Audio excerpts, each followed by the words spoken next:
Hey everyone, how's it going? It's Anthony Cosenza with CincyJungle.com and the Orange and Black Insider Bengals podcast. I hope you are all doing well, despite another loss yet again by the Cincinnati Bengals.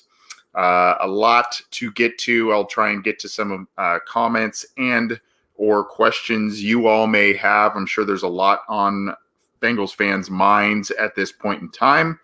So I will try to get to some of that as either if you're joining us on the live YouTube channel through the Orange and Black Insider podcast or on CincyJungle.com's Facebook page. If you want to leave some questions, comments, all that good stuff, we will try to get to those. And we appreciate you guys tuning in on this Sunday afternoon, early evening for some. Difficult game to watch throughout most of it, difficult to find positives. But the Bengals teased as they usually do, came back, tied the game, and unfortunately lost in the final seconds to the Arizona Cardinals. I'll say this before we kind of get down to the breakdowns and other questions, comments that you may have, just some news and notes in terms of some things that happened in the game, namely in the form of injuries. Alex Erickson left the game with a concussion, so more injuries to the wide receiver group, which is not a good sign. It forced many others to step up. Hey, Auden Tate came into the game. He actually got the start, but he started making some plays after the halftime, and he kind of settled in. So he stepped up. Damian Willis made a couple of catches. So there were some guys that came into play, but Stanley Morgan was in the game as well. Obviously, that position group is decimated now with A.J. Green still sidelined, John Ross being placed on IR after the Monday night game, and now Alex Erickson leaving with a concussion. We have no idea how severe this is. As we know, Cordy Glenn has missed the first 5 games with a concussion that he suffered in the preseason. So these things are either quick recoveries or they linger. So we don't really know exactly how severe, but Alex Erickson did leave the game after being kind of slammed to the ground on a catch that he made for a first down. Sean Williams had a thigh injury, but he returned, and Andre Smith had an ankle injury that caused him to leave. John Jerry came in and actually didn't play all that terribly, at least not to the level of what we've seen from Andre Smith as the team's left tackle. So he didn't return from that ankle injury. Those were kind of the 3 major injuries that you saw. I don't think that Tyler Boyd got injured because he ended up playing very well, but if you kind of saw him, he looked very I don't know what you would want to call it. He just kind of looked like he was sort of hobbling around a little bit. Maybe that was my own little perception, but he ended up making quite a few plays and having a nice game for himself. He, of course, finished with after that big touchdown and a 29-yard gain as well in the fourth quarter. He finished with 10 catches, a touchdown, and was the team's leading receiver with a 100-yard game, 123 to be exact. So good game from him. I want to get to this. Look, I'm very confused about the Zach Taylor performances this year. Part of me, there was a commenter on CincyJungle.com that said, hey, Marvin Lewis started 1-4 in his inaugural season. The Bengals went 8-8, almost won the division and made the playoffs that year, if you remember. They lost in the last game to the Browns. Cincinnati 0-4. They had a couple of close losses. I went back and looked at those games.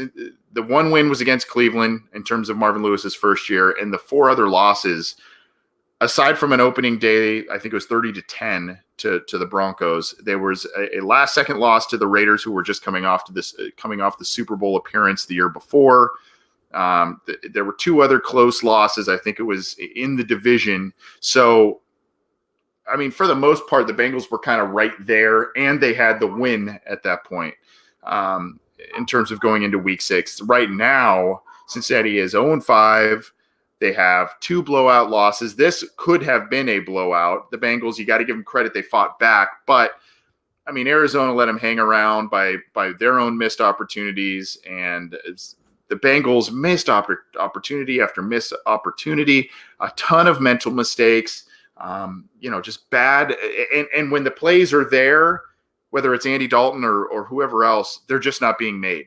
And that's a mental thing. That is a sign of a team that, is not good, is dealing with injuries and is in transition, but they don't seem to be mentally prepared and or confident in the moment to make plays. And that is very, very worrisome. There were some mind-boggling plays and decisions by Zach Taylor, particularly on offense. Early in the game, they had held Arizona to a punt on their first drive. Cincinnati goes all the way down the field. You look at, the red zone issues. That is a major, major problem for Cincinnati. And the Bengals, until Auden Tate's touchdown late in the fourth quarter, the Bengals nearly went 9 full quarters without an offensive touchdown. That, from your supposed quarterback guru, your offensive-minded head coach, is unacceptable. So that is very worrisome. You go to the in-game stuff, right? The Bengals move down the field largely on the legs of Joe Mixon on that opening drive, have a chance to really, get a touchdown, feel good about themselves. What do? First down, they run. And instead, on second down, maybe using play action and going to the end zone on a throw to keep Arizona a little more honest. They had many men in the box right then. They just ran right at them. Of course, it netted no gain.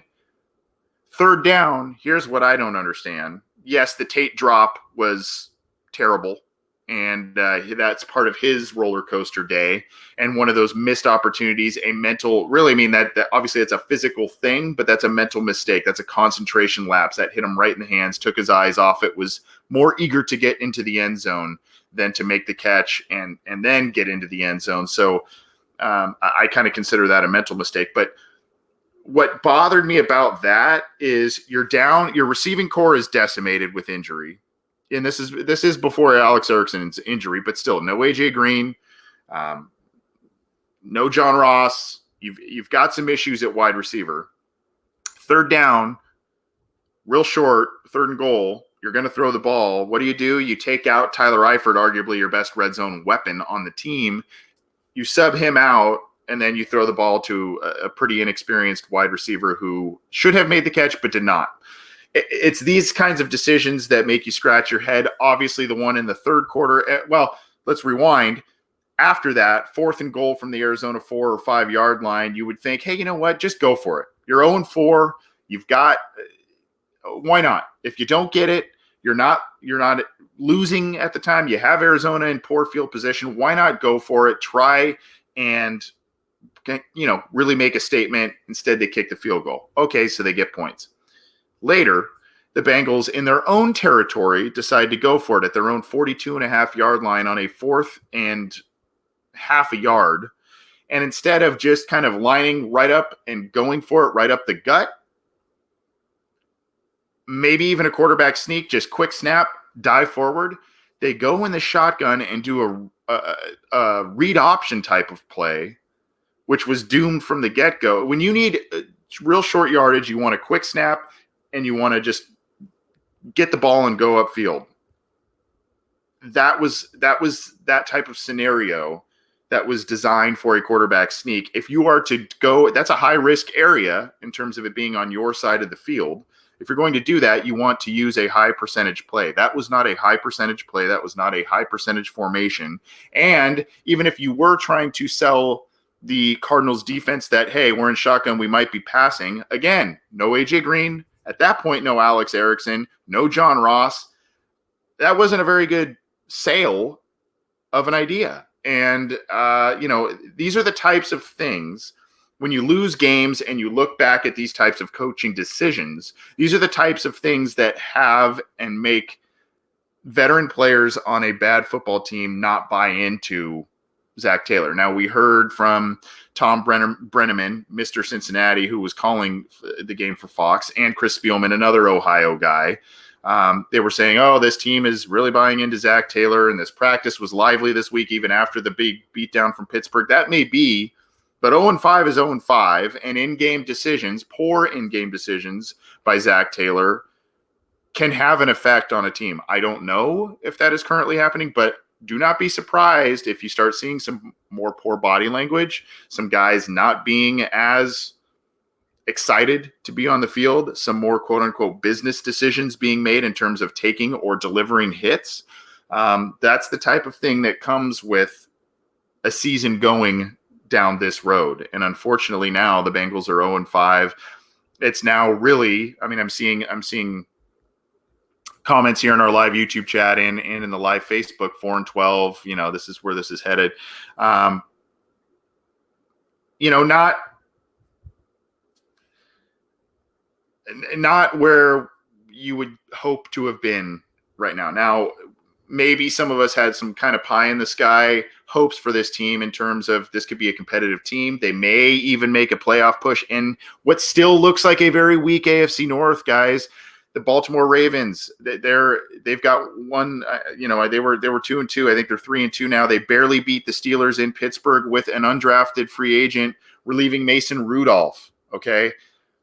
The Browns have not really fully lived up to expectations. And of course, this is the year that you need the Steelers, you know, the year that the Steelers are down and you could potentially make the jump and take advantage of it. You're in transition and your team, being the Bengals, is not doing well. So, I mean, we kind of had hopes that this division was maybe open for the taking, and the Ravens don't even look that strong themselves. So, you know, this is part of the process, I guess. And unfortunately, you don't want to call it a wasted year, but this is going to be a year where they evaluate guys. This is going to be a year where they try and figure out, you know, who's going to continue to fit Zach Taylor's system.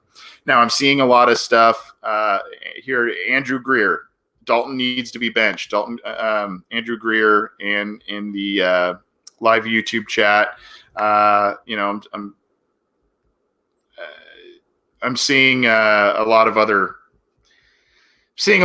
comments. I'm going to try and get to these because, you know, a lot of them are kind of big picture stuff in terms of ownership and scouting staff and Duke Tobin. And we know those issues, and we could talk forever about that. But, you know, Dalton, okay. I understand. And I'm still in the camp that I was in after the Steelers game. So after the Bills game and the 49ers game, I was kind of like, you know, he's not making the plays. He is not making the plays. He's not making the throws. After the Steelers game, I felt downright sorry for Andy Dalton. 8 sacks, ridiculous. Today, I think late in the fourth quarter, he had 13 quarterback hits on him. Only a sack at the time, so the sacks weren't as bad this time, but 13 quarterback hits. I feel for him on that front. I feel for him that he's got an inexperienced group of wide receivers. At one point, aside from Boyd, and even with Alex Erickson in the game, you have him, who was an undrafted player, Alden Tate, a 7th-round pick, Stanley Morgan, an undrafted player, and Damian Willis, an undrafted player, as your wide receivers. So, you know, you can't fault him for that. Obviously, the offensive line is an issue, but here's the thing. Struggling teams, there are points in a game, and struggling teams, points in a game where there is a specific play or something that can really change momentum, potentially grab a win. The Alden Tate drop of a touchdown at the beginning of the game was one. That's not on Andy Dalton. He put the ball in the money. That's on Alden Tate. The other, though, beginning of the third quarter, much like the beginning of the game, the Bengals came out. They had a quality drive to start the third quarter. They were moving down the field. They get to the red zone again. They do finally use Tyler Eifert after not using him on that first drive. They use him. He's open in the end zone. Andy Dalton throws it behind him on a 3rd and goal. They have to settle for field goal again. It's those plays that unfortunately you have to pinpoint, and unfortunately the quarterback gets most of the blame on that, and rightfully so. It was a bad throw, but yeah, the defense gave up many, many critical situations in clutch type of times. Yeah, the run game was inconsistent. Yeah, the offensive line is poor, but there are moments where when that play is there, you have to be made. Otherwise, you're going to be an 0-5 team. And that's the difference between being 0-5 and maybe 2-3, 3-2. Right now, the Bengals could easily have 3 wins right now. This could be a 3-2 football team with wins against Seattle, a win against Buffalo, and a win today. it's the little things, it's the mental mistakes, and it's not taking advantage of those plays that need to be made on the rare occasions that they're there. You have to create your own luck sometimes when you're struggling, and unfortunately, the Bengals are not doing that. They really aren't. I'm seeing a lot today, and rightfully so. We'll kind of get to some of the ownership stuff in just a second. I'm seeing a lot today about, I think it was Jason Lockenfor of CBS Sports who broke some news about teams wanting to, look at trading for potential players from the Bengals, AJ Green, Tyler Eifert, maybe some others. Let me just say this, and this will be a nice segue into the ownership thing. I do not believe AJ Green, Tyler Eifert, or any other players that are currently, I know AJ Green's not healthy, but he's probably going to be healthy in the next couple of weeks. Guys that they will still be able to use in the near future, I don't believe that they will trade them. Right or wrong.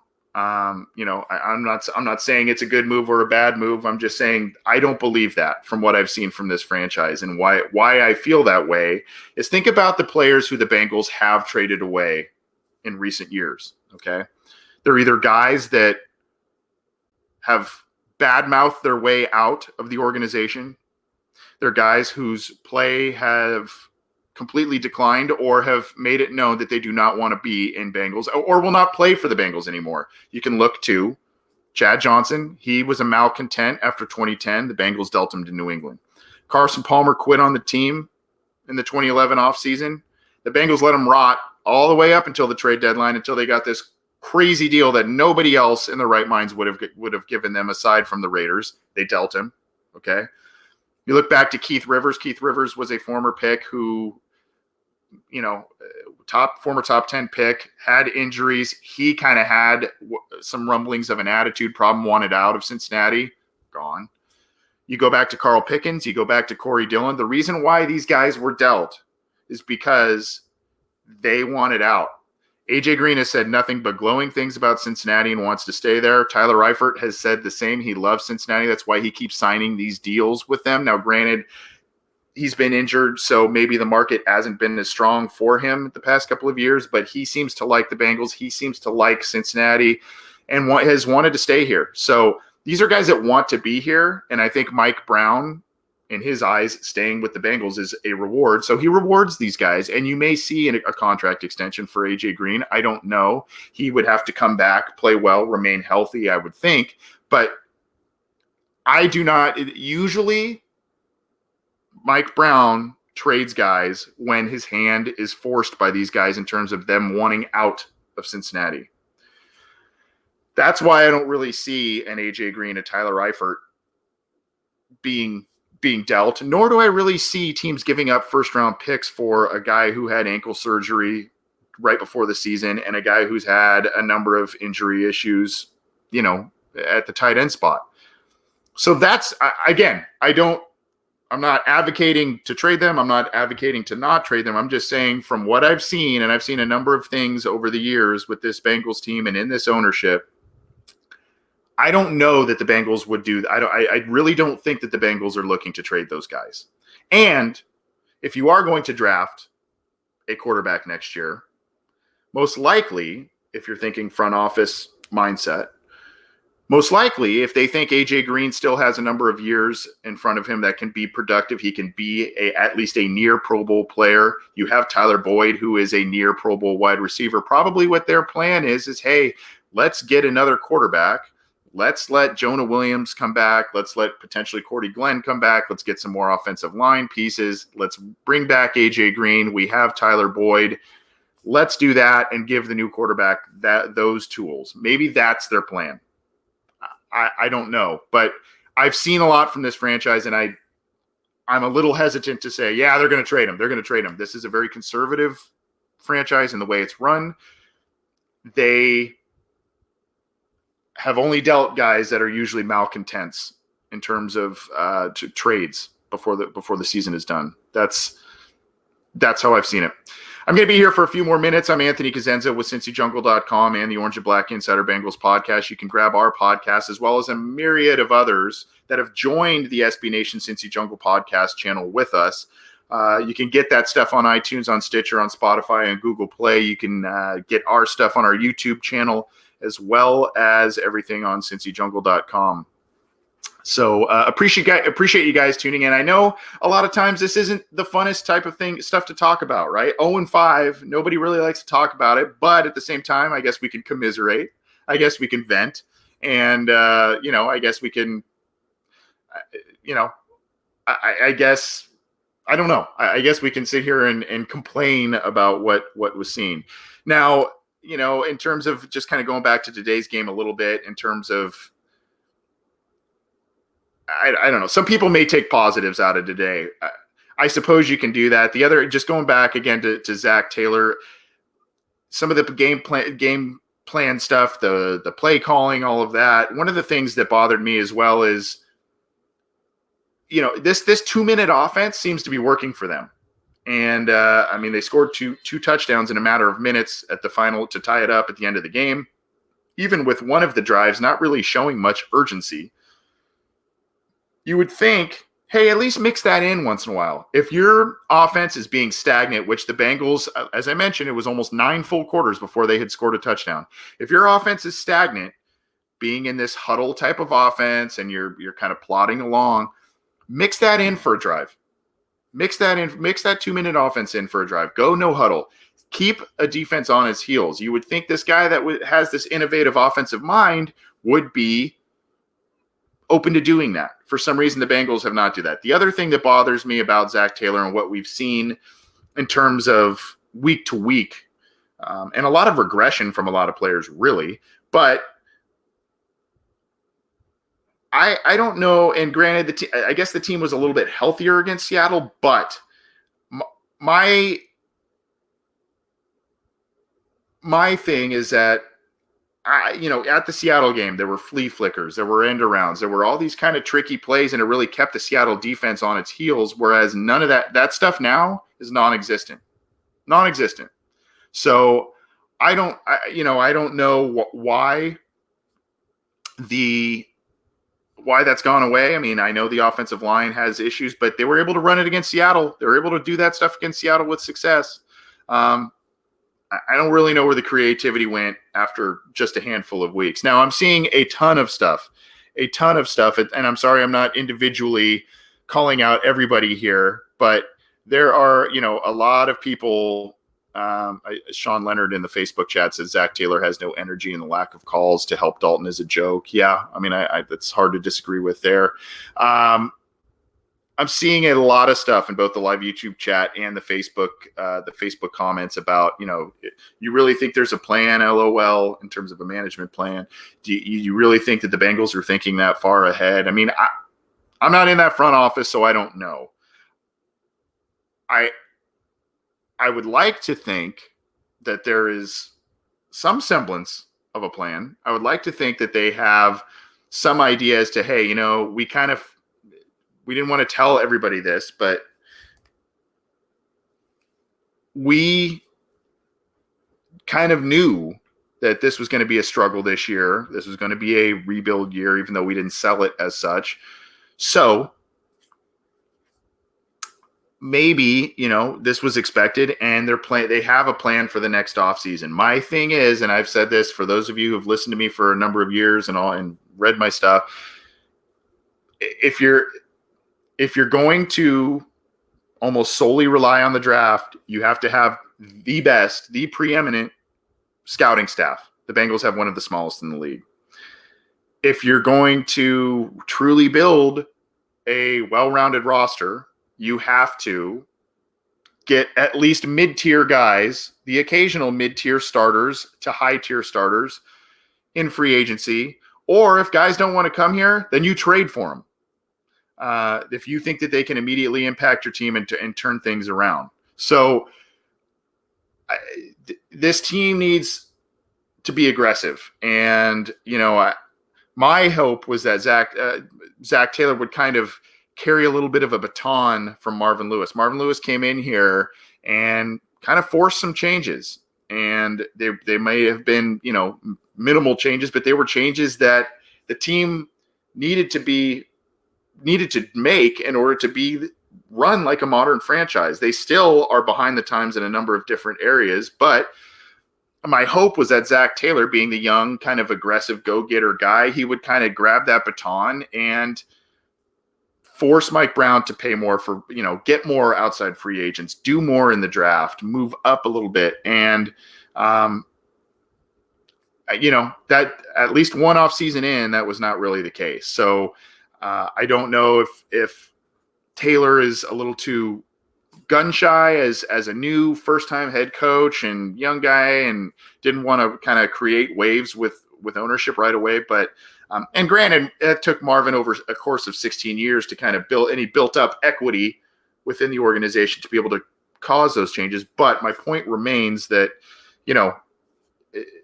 someone is going to need to continue to push this organization to change, to do more in outside free agency, to get more high impact players in the draft via trade, via free agency, and really kind of do the things, that the best teams do. What I would hate to see, going back to the trade thing, what I would hate to, if the Bengals are able to get draft capital for AJ Green and Tyler Eifert that they feel can get them a quarterback, get them offensive line, and get them back on track, that's fine. But it would really bother me if one of those guys or both of those guys head to New England, because that's truly the rich getting richer. And that is a team that continuously, if they go for AJ Green in the same offseason they went for Antonio Brown, granted the Antonio Brown thing blew up in their face, but you understand my point.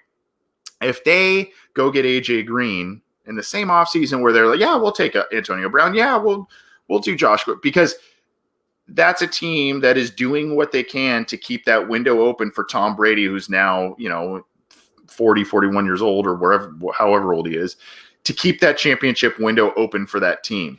And that's what good teams do. That's what well-run teams do. They take chances, they add premium talent, and they give up capital to do so. The Bengals are not willing to do that.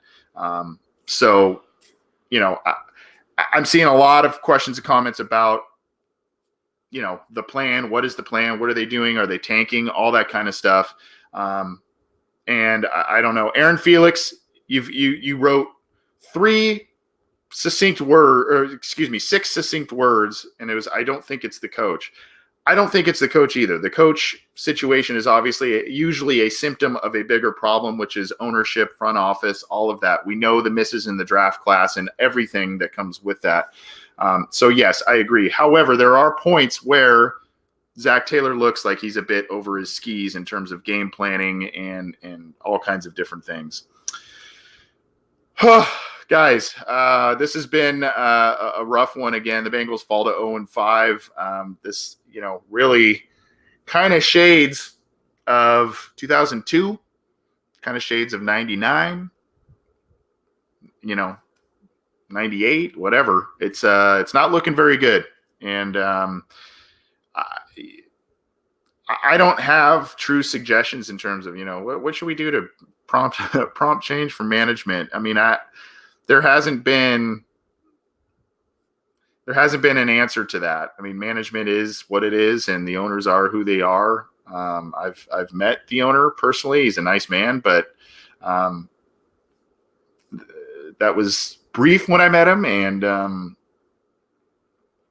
don't know that they are open and willing to do some of the things that need to be done in order for this team to get back to the Super Bowl and do things that other teams do. They're just not operating like many of the other successful franchises in the NFL. So I don't know, guys. There are a lot of questions and comments I tried to get to. I tried to get more to some of the blanket stuff. It's already been about 30 minutes that I've been rambling on here. So appreciate all of your questions, your time, tuning in, everything. I know this has not been the kind of start to the Zach Taylor era that we all envisioned and hoped for. We knew there'd probably be some struggles, particularly early in 2019, but I don't think 0-5 is kind of what we thought here at this point in time. So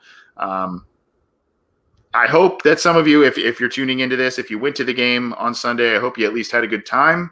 I feel for you a little bit in terms of, you sit in the rain, you pay money for seats, and you watch the team not play very well for about 3+ quarters, and then they play for a little bit, only to see them lose another heartbreaking game. But hopefully better days are ahead. I'm pretty sure they are. How much better, I don't know. That will depend on some of the things we talked about today in terms of management, ownership, and, of course, experience being accrued by the coaching staff. Again, I'm Anthony Cosenza with CincyJungle.com and the Orange and Black Insider Bengals podcast. Thanks for tuning in. Enjoy what's left of your weekend. Try and maybe watch the rest of the slate of football that's on this weekend. Or, hey, if you need to take a break from football, that's fine. Just keep it to Cincy Jungle, though, and keep it to our podcast, because we'll be keeping you up to date on information, news, anything that comes down the pike, opinions, analysis, all that good stuff. So thanks, everyone, for tuning in, and we'll see you next time.